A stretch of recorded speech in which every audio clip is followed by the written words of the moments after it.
Today in Georgetown, jury selection began for a second trial of a former deputy accused of shooting and killing Christian Glass 2.5 years ago. Andrew Buin is on trial for second-degree murder again after a single juror refused to vote to convict him last summer.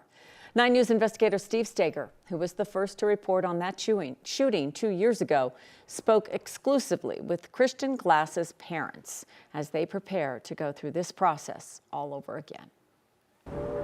It really is a wonderful community. Sally and Simon Glass have nothing but nice things to say about Georgetown. The people were so kind. Kind people during the worst of time. People supported us on the street. People supported us when we, had breakfast and lunch up there. Sally and Simon relived the worst moment of their lives in Georgetown last spring, hearing every detail of a night in June of 2022 when their son Christian called 911 for help after getting his car stuck on a boulder. The night police surrounded his car, demanded he get out. The night now former Clear Creek deputy Andrew Buin broke his window, shot him with beanbag rounds, a taser, and then fired his gun, killing the 22-year-old. 50% of my brain is basically just thinking about all this all the time. The couple already sat through Buin's first trial last spring. It's a small courtroom. Very close to you is the man that murdered our son, and you're right there looking at him. What is hard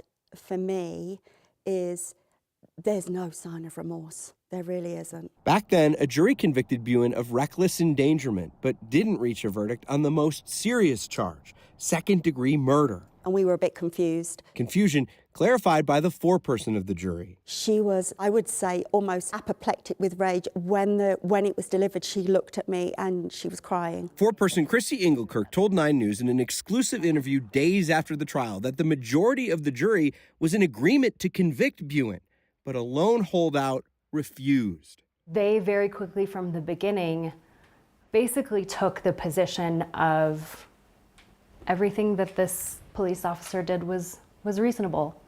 Cops can make mistakes. We all have to go through this again because of that one woman. And so the case resets this month with a new trial and a new jury. I know that this time they're going to focus on making the questions very specific, so hopefully you guard against that and it doesn't happen again. The new trial comes nearly 2 years after the Glasses won the largest police misconduct settlement in state history, $19 million. The money's important, that it shows that it was incredible wrongdoing, but we saw it as blood money. The couple says the entire sum is going back into the community, given in their son's honor to nonprofits that support young people. We support aged-out foster youth, kids that have lost their way, scholarships for education, special schools. Sally and Simon say none of this was ever about money.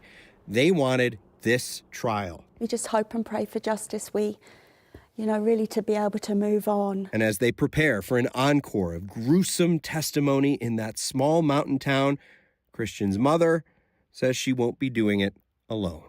I'm pretty spiritual. I believe that he's still in the wind and in the sun and in the clouds, and talk to him all the time, actually.